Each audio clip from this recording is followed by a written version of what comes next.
What is going on, everybody? Welcome into another edition of the North End Podcast Live. I'm your host here in the North End, Zach Graham, joined as always by my good buddy. He's on record as my best friend. His name is Ian Michaud, and we call him E. We're here to talk about a big signing, at least in my book. And you know I'm very excitable when that green smoke comes around. We'll dive into everything Diego Rubio here. I'll ask you first, quickly, how you feeling, my friend? I'm excited, man. Got the green smoke text from you, and I was ready to go. And, expectations were a bit tempered with what we've been bringing in thus far, but this one got me out of my seat. Not that I was sitting down, but definitely got me excited, man. A great player. I'm excited. Let's chat about it.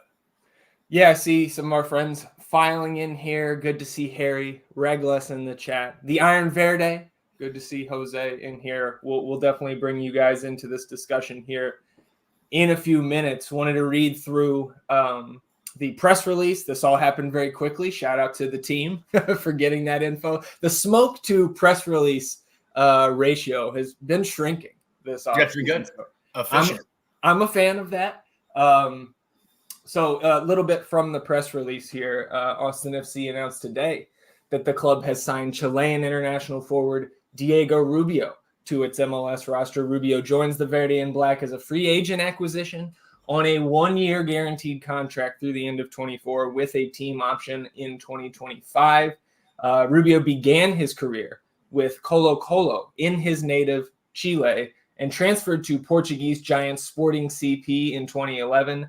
At the age of 18, he impressed as a young player with Sporting CP's B team, recording 22 goals and 9 assists in 52 appearances. After loan spells in Romania and Norway, Diego Rubio moved to Spanish second division side Real Valladolid CF in 2015, spending 6 months there before joining Sporting KC on loan as a DP in March 2016 at the age of 22. So this is a MLS veteran through and through. Rubio signed the permanent deal with SKC in September of that year, has since gone on to be one of the most prolific strikers in recent years. Of course, that is maybe some club fluff there, but we know the man can score goals. During his 3 seasons with Sporting and 5 with the Colorado Rapids, Diego Rubio has 55 goals and 35 assists in 171 MLS appearances. That does include playoff matches, won the 2017 Open Cup with SKC, career best year with Colorado in 2022, where he scored 16 goals and 7 assists.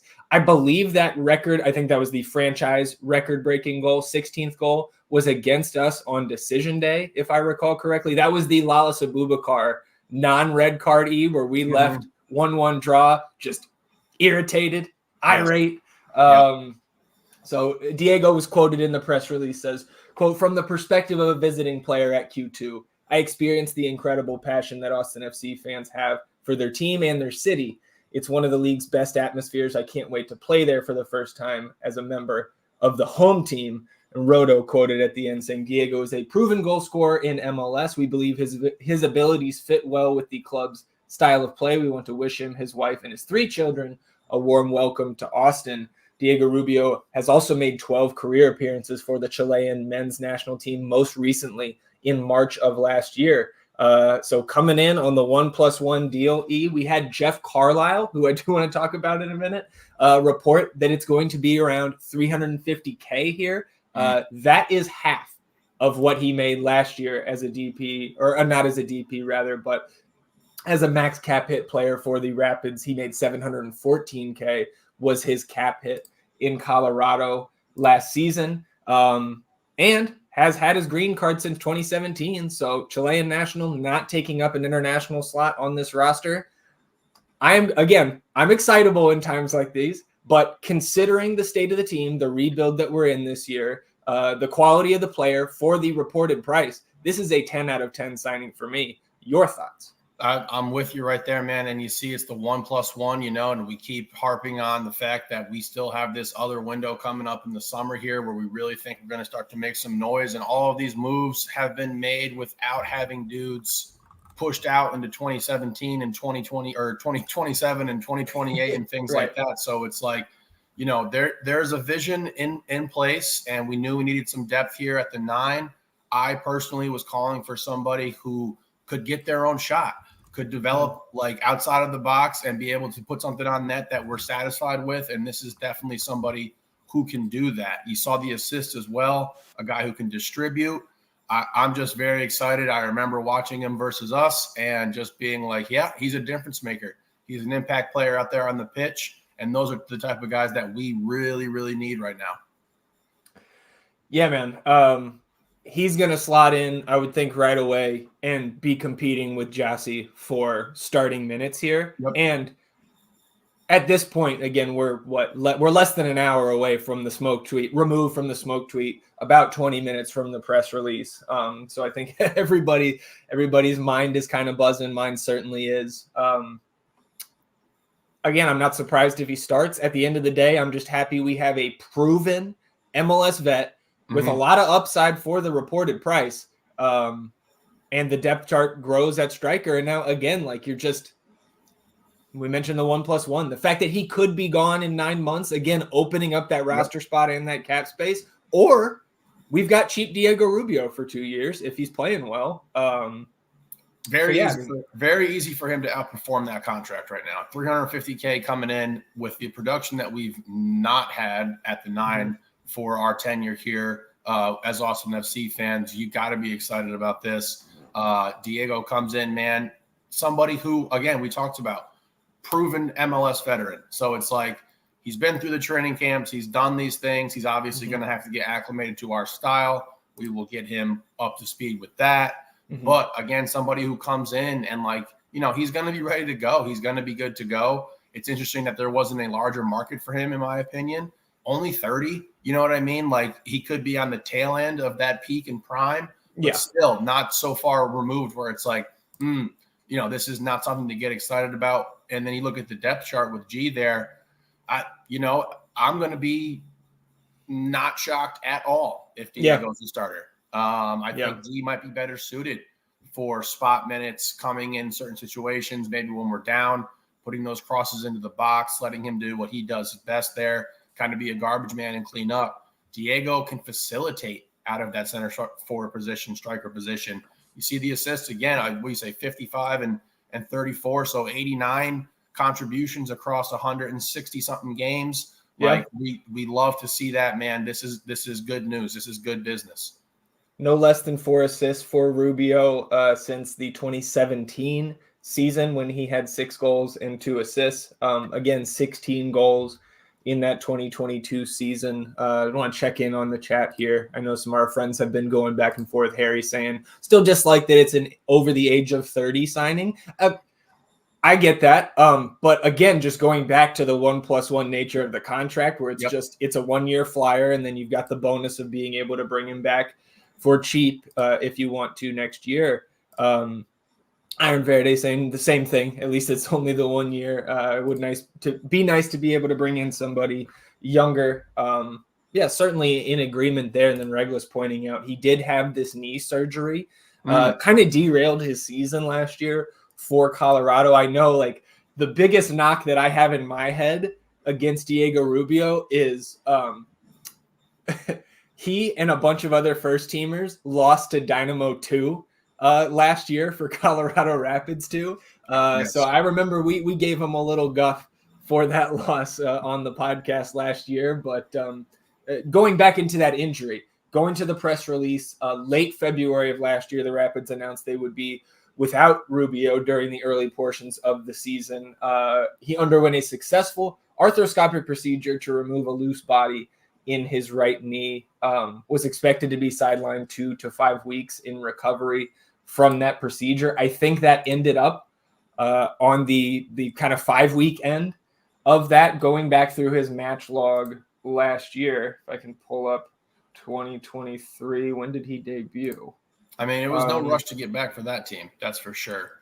And I understand he's 30 and there's potentially some concern about the age there. But again, it just comes back to that contract for me. We can move on from him if it doesn't work out. I think this is somebody who's going to help us put points on the standings board when we need it. Like, this is a dude who can get his own shot, which we have been lacking so desperately outside of Seba. And that just really, really excites me.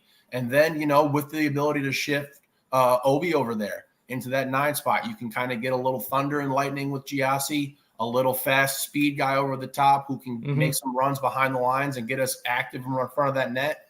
And then you have Giassi, who's good in the air, solid at cleanup play as well in the middle there. So there's some versatility starting to come together here with this 9 position. Obviously, Obi not going to be playing that for the majority of his time here in Austin FC, but it is an option. And this depth signing, in just regard to like getting somebody in here who is a proven 9, is just really patching up a big hole in this roster that we know there's going to be holes this year. Like, we're going to have some weaknesses. Obviously, all teams do. But in this rebuild, in this reconstruction, we've heard Roto talk about the fact that we've identified all kinds of players that we cannot bring in at this current time. This contract allows us to bring them in when the time is right, which is when a bunch of this money is coming off the books in the summer window. Yeah.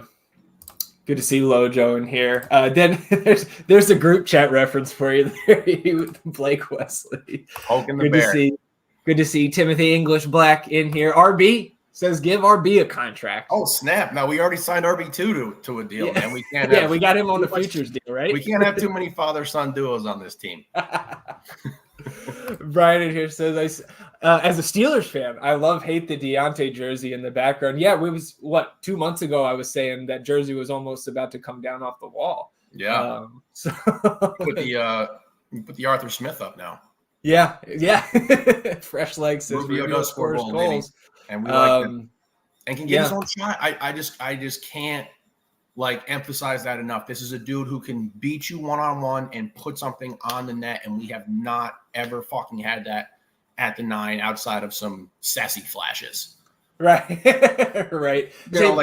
Hosen flashes? Just okay. Flash might even be generous. Let me not disrespect the GOAT. I do love me some Danny Hosen. But yes, this is a tier above, man. This is a guy, man, 56 goals. You got to feel excited about it. I know that there's a sour taste in the mouth a little bit for some people with Giassi, the age that we brought him in at and the expectation that we had for him. I don't think this is a similar situation. Giassi came in, I believe he was 32 when we got him. I think you're correct, yeah. And just a lot of miles on G. I know there's miles here on Rubio as well, but I don't think that Giassi was 31 when we signed him. 31. I don't think that knee surgery, that's not a very complicated kind of procedure, right? Like, you're just removing some stuff that was from a prior lingering kind of injury. He was back in 24 days, came off the bench on March 18th of last year. He actually missed more games from the ankle injury that kind of derailed his season to a greater extent. Missed 7 games in the summer. That was why at the tail end of that injury, that's when he was down there with Rapids too, with a couple of the other younger guys, Cabral, Harris, Bombito, and the like. So that's about a 3.5 week time frame from what they said for that procedure, right? Yeah. So 24 days. Great, man. Man, I'm ready, baby. I'm ready to go. We got 19 days? Yep. Let's go. Yeah. It is CJ Day in the countdown. We'll pull up real quick here. We've been doing this with the new signings, right? We'll run some of these highlights. This is 2022 Diego Rubio highlights. You probably will see at the end of this video him scoring that goal at Q2. So already put one into the back of the net at Q2. Now, hopefully, many more this season for the good guys. Like that. I'm excited. Here's the thing. So we get rid of fan favorite club legend Diego Fagundes in the trade in August. Now we add a new Diego. Did you see in the press release the jersey that he's holding up? I did not. It is number 14.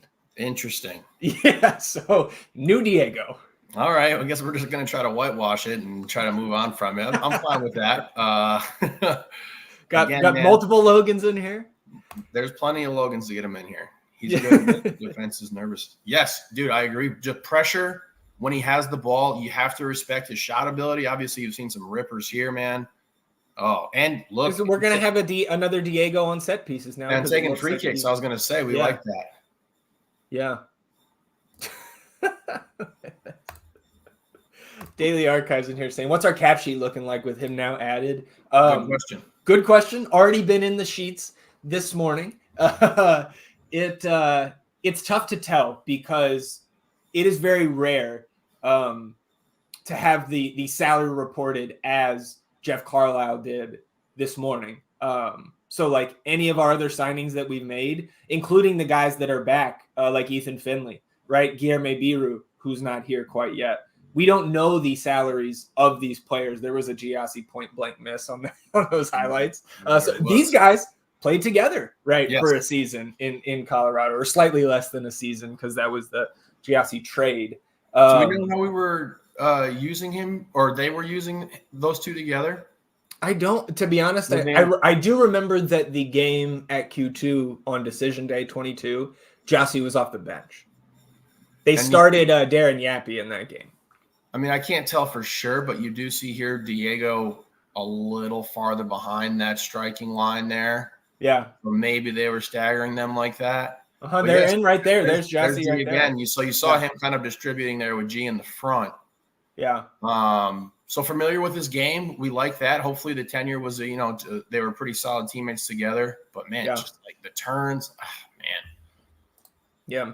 Fresh Legs asking, where's Biru? Yeah, I mean, I think it's just a visa thing, right? Getting Biru into the country. We've seen, like, Leo Väisänen had a similar long timeline coming into last year where I think he was announced, like, December 30th, and then he didn't show up in Austin for another 3 or 3.5 weeks, just from being able to, get all his paperwork in order, getting him into the country. So the last update we had on Biru, I think, was from Wolf at the first media availability, which was like 2+ weeks ago now, when he said they were hopeful to get him in before the season starts. So I guess I would just say fingers crossed that 2 weeks from now we see, Guilherme Biru arriving in Austin. I agree. God, seriously. You see no hesitation to pull from deep, though. Yeah. Like, he's turning, he's putting stuff on net. And again, like, if there's some sort of formation that we can get him and Giassi out there together, like that you've seen in a couple of clips here, hopefully G can finish some of these. That's probably more of a late game situation, right? Yes, but it's like I think there's probably times for it, late game matchups, maybe injuries, whatever we have going on. But then you see like his ability to shoot from distance with power. You can get some cleanup work there, some rebounds, some stuff off the keeper. There's been some deflections here. He's ready to score, man. Like, that's great. Yeah. So I mentioned Jeff Carlisle earlier, and this is just a little point that kind of crossed my mind. Because one thing we haven't, we've been talking a little bit about the tight ship here, like since Roto took over, right? There's not a ton of rumors out there. We've had some reports of like offers that were declined, right, for Borja and for Kingsley Giamfi last week, but not a ton else in terms of the rumor mill. And then these signings, like a Biru coming from Bogert or Rubio coming from Jeff Carlisle. Jeff Carlisle is the guy who authored the ESPN article that dropped last week. So like maybe he's kind of getting the Austin connection going here with Roto. I'm not sure. Just some speculation on my part there. I mean, oh man, sorry, I'm just so caught up in these highlights. Like, if he's lost a step, right? If we're concerned about him being 30, turning 31, if he's lost a step, you can kind of work over that by pushing him up to the 9 consistently. A lot of these highlights, I see him behind the first line of offense, like the attacking line. Yeah. And he's distributing, like some great balls here. And could be. I don't hate that, but I think he's going to play a bigger role than just backing up Driussi. I agree. I want to see them both on the pitch at the same time for sure. Because again, like this is somebody with ball skill, like the ability to see the field. Come on, G. I had the same feeling on that highlight there. So, man, I mean, I'm also thinking again, my elementary soccer brain here, but thinking about that, three at the back with the wing, or more of a five at the back with the wing backs pushing up that box midfield, so those wingers are kind of inverted. We saw that just a few games more in the summer last year. Mm-hmm. And I think that was with Driussi sideline, where we were seeing Rigoni paired with somebody else, Fagundes in the middle there. I mean, could you get Rubio and Seba in there kind of as dual tens in that box midfield, right? At times, there are so many different things that the coaching staff could work with this guy. I don't know, man. I'm excited to see where he fits in. What are we sitting at now with roster? I guess, yeah, we can pull up the sheets. We don't have to just wait on salary. Let me zoom this in for you. And to your point there, you can see the versatility. Like, he also has the assist on the resume, where it's like he's putting guys in great positions. He's distributing the ball, as the North End Pirate commented. He makes defenses. He makes defenses nervous. Because he's a dual threat with those passes. So we got two spots there. Not taking up international. We love that. Yeah. Well, this could be the. I don't think it is. It could be the last signing, because that is the 18th senior guy. Very good. So, I mean, we talked about it on some episodes prior, right? Like, the upgrade that you would need from an Urruti level.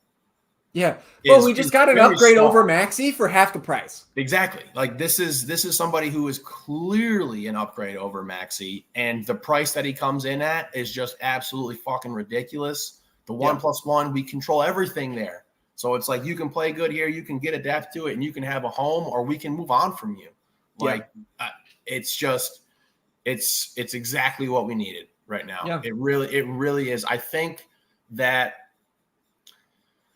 while it would be hard to find a name off the top of my head, if we had brought somebody in who's a more profile kind of guy, a larger resume, a bit younger, but it was still like a 3 or 4 year deal, I don't know if I would be as happy as I am with this signing right here, with the construct. Because again, it's so easy to outplay or outperform that 340K tag. Yeah. So easy. Like, if he gets 9 goals like G had last year, or whatever, G had 9. I think G had 6, I think. Really? I think it was 6. Yeah, it was all in quick succession there, and then he was kind of on and off the pitch the last couple of months there. I don't think that's right, but all still, right, well, so he's coming in, he's hitting it at he's hitting at the max allotment, right? Like, he's 641, and we're supplementing the rest of it. You're talking about G's salary? Yes. Yeah, he's 800K. So he's max, and we're supplementing it. Yeah, so you're using at least 116K in allocation money on him. You can also add. There's the sneak peek at the at the year-by-year depth chart there that we've got in the works. Man, and you just look at those numbers. Like, you're looking at those numbers, right? If you can go back. We can keep it here, yeah. Yeah, you're looking at those numbers and the types of guys that we're paying around this, this level, and it's like we actually have good contracts on the book now. Like you said, if he plays really well, and it's like, okay, he's moving into his 31st, 32nd year of life, and we still have him at 35 or 350K. Like, you can't be mad at that. Mm-hmm. You know what I mean? Like, that last year for Giassi, that 800,000, that's an option, I'm assuming. That's 2026, yeah. Okay. So you can see, on this sheet that we've been cooking up here, the darker colored cells there are guaranteed contract years with the cap hit figure in there, and then those lighter colored years are option years. And again, we don't know about any auto triggers that may be in these contracts, but we know about the team options. So, I mean, you saw the rumor before this, right? We were trying to add some youth there, and we missed out on that bid. But still, here I would rather have a proven guy up there at that 9 in this league who has scored goals consistently. And Diego fits that profile entirely. Yeah, man. Yeah. Again, I wish I had more not negative things to say, but things where I could detract from the move. But I just can't. Salary, contract length, talent upgrade. Everything else is an unknown. Like, you know what I mean? Like there's, of course, there's different guys who can fit. We can't gauge it. Like it's all an unknown right now. It's Diego Rubio. He's here. You have to be satisfied with the players that he is replacing, the money that he comes in on, and the year, like the contract, the contract construction. Like, it's definitely something to be excited about. I too wish that I had something maybe where I'd be like, but still, it's exactly what we need right now. Like, exactly what we needed. Well, let's get to a couple more things in the chat and then we can shut it down. We don't need to string this out, just had to get the excitement out there, put it out there into the ether, and come back on Wednesday for our regularly scheduled episode. Brian was asking free kick taker. I think so. I agree, because we did get once, especially when Diego was gone, like the free kicks were not at the level that they needed to be. We saw, obviously, those are some highlights. They're going to be showing, their best attempts there for Diego, but still, I think this at least adds a viable option. I hope Sabah takes a step there. I think that he should be banging in free kicks at a much more successful rate than he does. Well, it's been zero. Exactly. Yeah. So he should be better at that, but this provides us another option. And I'm digging it. Yep.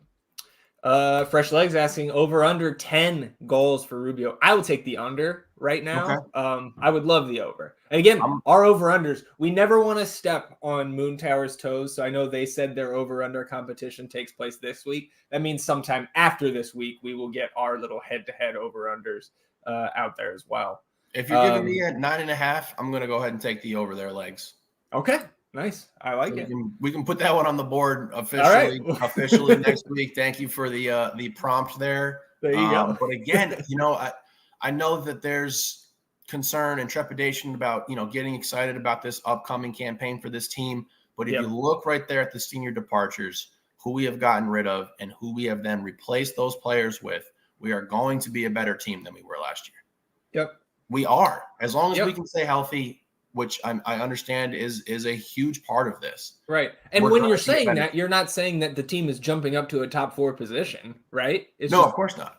Of course not. I mean, like from where we were last year, we are a better club. We're more talented. We are absolutely more talented than we were last year.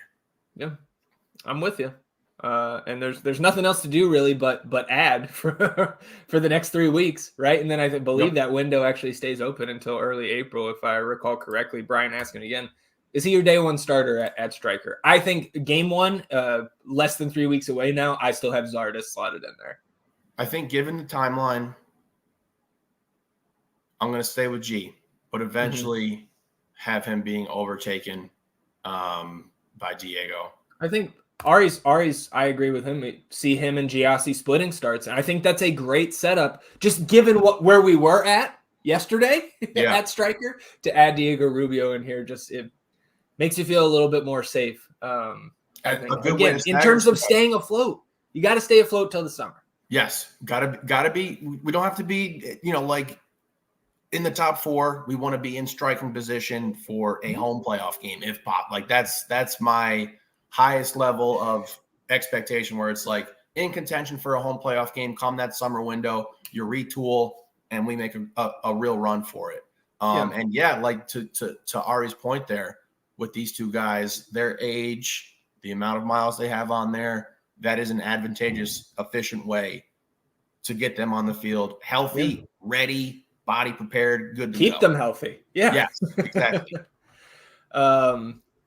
Lovar was in here saying, seeing how Diego Rubio was playing with Zardes in some of those highlight clips gives him hope that he could be feeding Sabah. And I think that could go both ways, right? Sabah's he ain't blind. The guy, he can distribute as well at times. So again, you're up in the level of talent in the attack. And now hopefully over these next couple preseason matches, we stop giving up, 3 goals to Louisville City.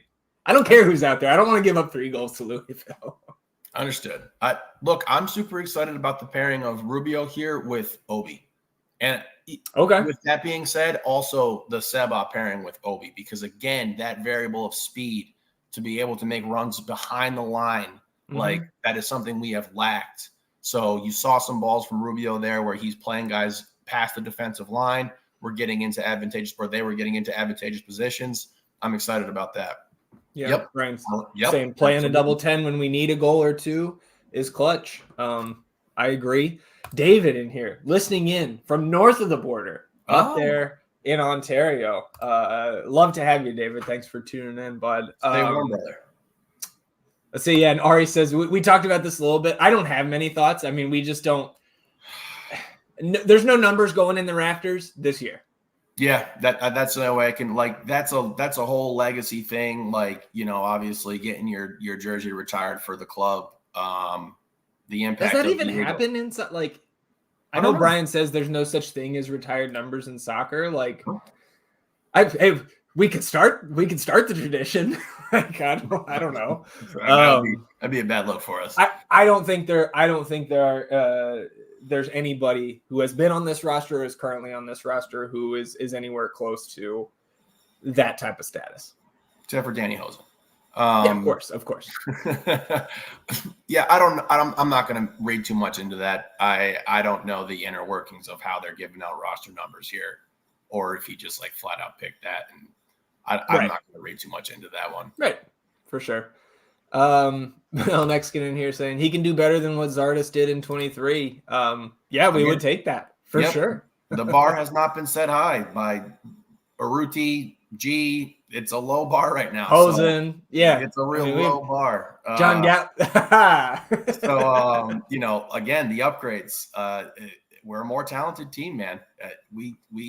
I know some guys are going to be giving us headaches this year, but if you look at those departures, there was a lot of headaches coming from those dudes.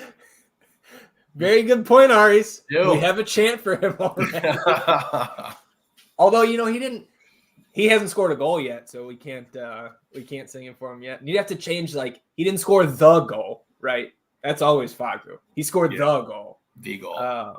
But good to see Rocky in here as well. Brian said, now let's sell some of those international spots for GAM. You see, we've got 4. Again, as long as I'm assuming, because I know Gite doesn't take up a senior spot, he doesn't take up a U22 spot while he's on loan. So why would he take up an international spot? So we've got at least 3. I think it's 4. And yeah, I mean, I'm fine selling them for GAM. I also think we're going to need at least one of those, maybe 2 in the summer. Dessler, I have one of those reserved for Mikkel Dessler and one of those in my head reserved for DP striker, if the right one comes available. Now, like, I think the Rubio signing makes the summer DP striker signing much less likely. Much less likely. I just don't think you have to force it. If our guy is there, right, and we can bring him in, of course, absolutely do it. You buy Alex Ring down with the TAM, or we still have our buyout, which we haven't used. If you can find a buyer for an Emi Rigoni, right, there are multiple ways you can open up a DP spot. Using that TAM budget on Alex Ring is the easiest way to do so. Also, of course, in conjunction with finding another place for Musa Gite. I was thinking the other day, Musa might be my favorite for buyout candidate now. I'm fine with that. He's not coming back. Yep. So if you can't find, it's just a 6-month loan that you would have to send him out on, I could see there not really being a taker there. So we'll see.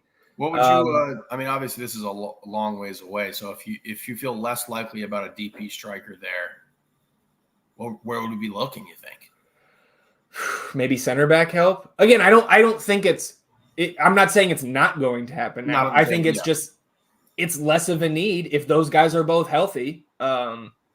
Again, and you're going to have even more cap space next winter than we did this window. And I mean, Rigoni's going to be gone, so that's going to open the DP spot. Going to open an international spot. Hedges should theoretically be gone. There's a lot of guys. Valencia off the books. There's a lot of guys who are going to be gone there. Yeah, again, I'm not saying I don't want those guys to come back on some other contract. They're coming off the books. You can have that space. It could be another massive overhaul. I think that's a very good point. Yeah.